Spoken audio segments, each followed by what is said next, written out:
Hello everyone, daily editorial analysis में सभी का स्वागत है। आज हम लोग 25 जुलाई का देखने वाले हैं।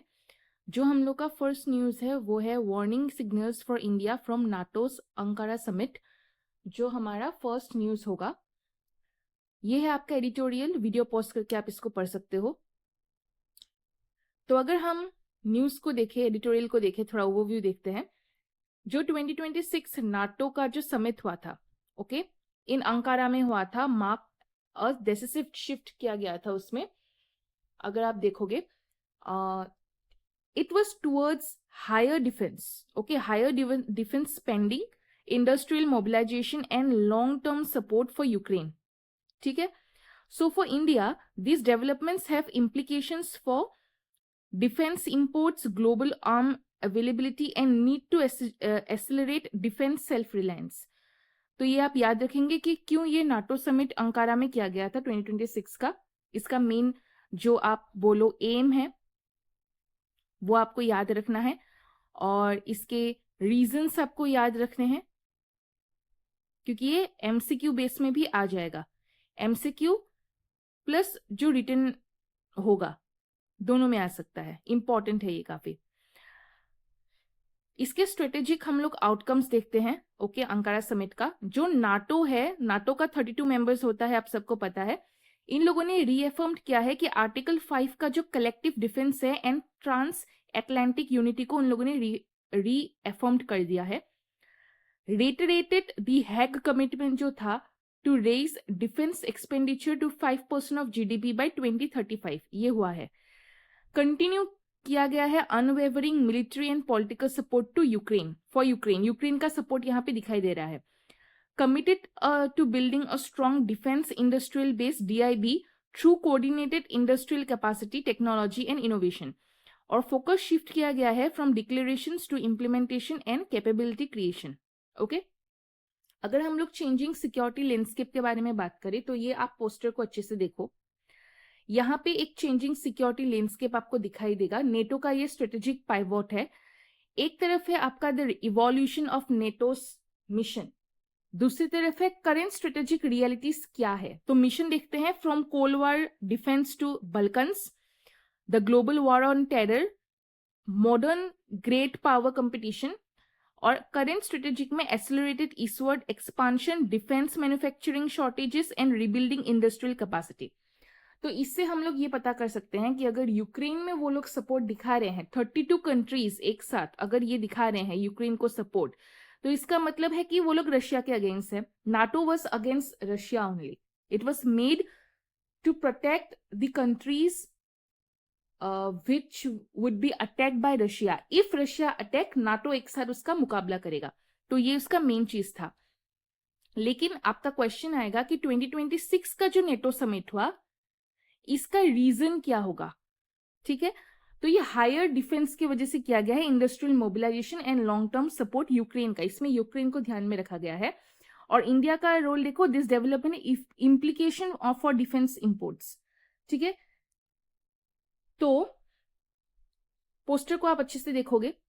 इम्प्लीकेशंस फॉर इंडिया देखते हैं, जो काफी इंपॉर्टेंट है, क्योंकि दुनिया में कुछ भी होता है, इंडिया में क्या इम्पैक्ट हो रहा हो, इंडिया में क्या होगा, उसका इम्पैक्ट, उसका प्रभाव, वो हमको देखना है।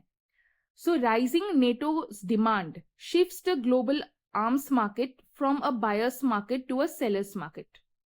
Okay, supply chain bottlenecks may delay deliveries to India, as seen in delays in GEF 404 engines for the Tejas programme. तो तेजस प्रोग्राम का जो इंजन है वो डिले हो गया था, तो अभी सप्लाई चेन भी बॉटलनेक का भी डिले होगा। Greater dependence on western suppliers may expose India to productive constraints and geopolitical priorities। तो ऑब्वियसली इंडिया ज्यादा, हद से ज्यादा डिपेंडेंट हो चुका है, तो इसकी वजह से ये प्रॉब्लम हो जाएगा, क्योंकि हम लोग वेस्टर्न सप्लायर्स के ऊपर ज्यादा डिपेंडेंट है।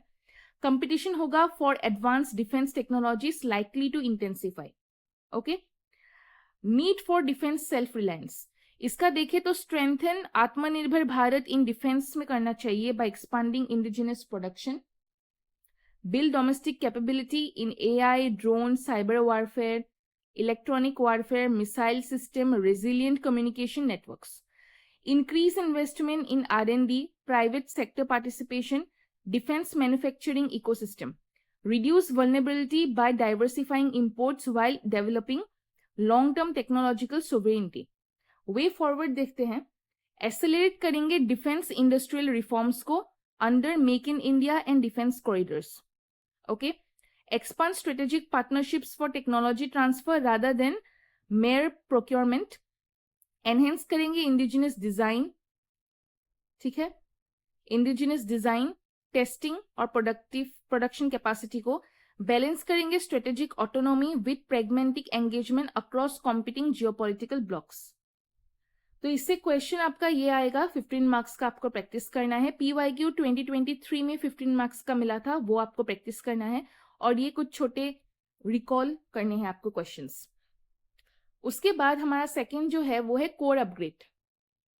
कोर अपग्रेड के बारे में यहाँ पे लिखा गया है एडिटोरियल में, मैंने इस तरीके से आपको दिखा दिया है, आप वीडियो पॉज करके इसको पढ़ेंगे.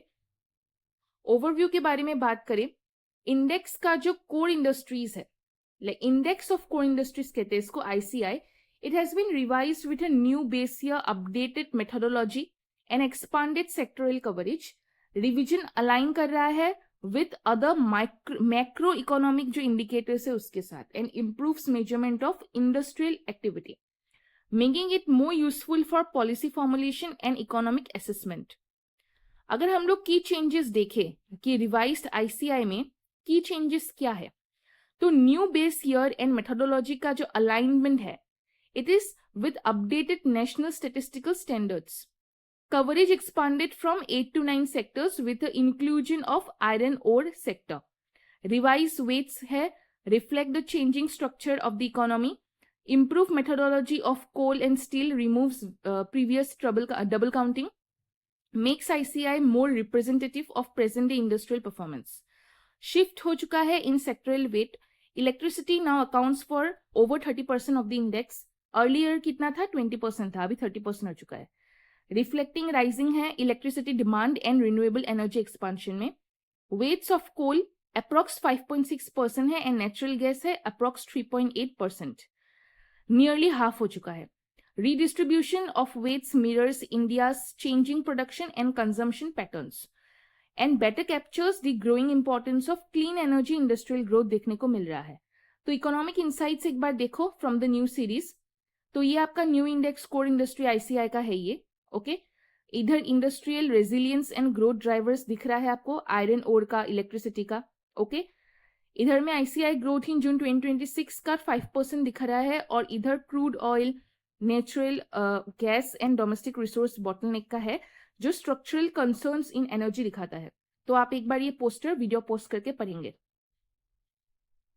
पॉलिसी एंड इंस्टीट्यूशनल सिग्निफिकेंस जो है वो देखेंगे. Updated ICI and recent WPI revision suggest a broader statistical modernisation.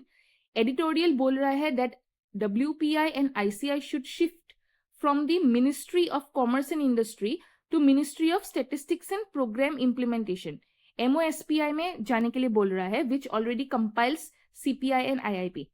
Okay, जो इंस्टीट्यूशनल कंसोलिडेशन है should improve consistency, credibility and coherence of official statistics.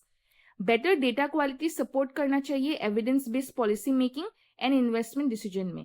Future का देखे, continue periodic revision of economic indices to reflect structural changes. Strengthen करेंगे domestic exploration को of crude oil and natural gas. Improve करेंगे transparency को and harmonisation across official statistic data set. हम लोग use करेंगे revised indicators for more targeted industrial and infrastructure policies. तो questions आपका mains में 15 मार्क्स का ऐसा आ सकता है जो आपको प्रैक्टिस करनी है. 2024 में 15 मार्क्स का PYQ हमको मिला था इसी टॉपिक के रिगार्डिंग, तो वो आपको प्रैक्टिस करना है. ये छोटे क्वेश्चंस बहुत इंपॉर्टेंट होते हैं वाइवा के लिए, जिसे मैं हमेशा बोलती हूँ. तो ये आपको रिकॉल यानी कि रिवाइज करना है. Okay, so that's all for today. Thank you.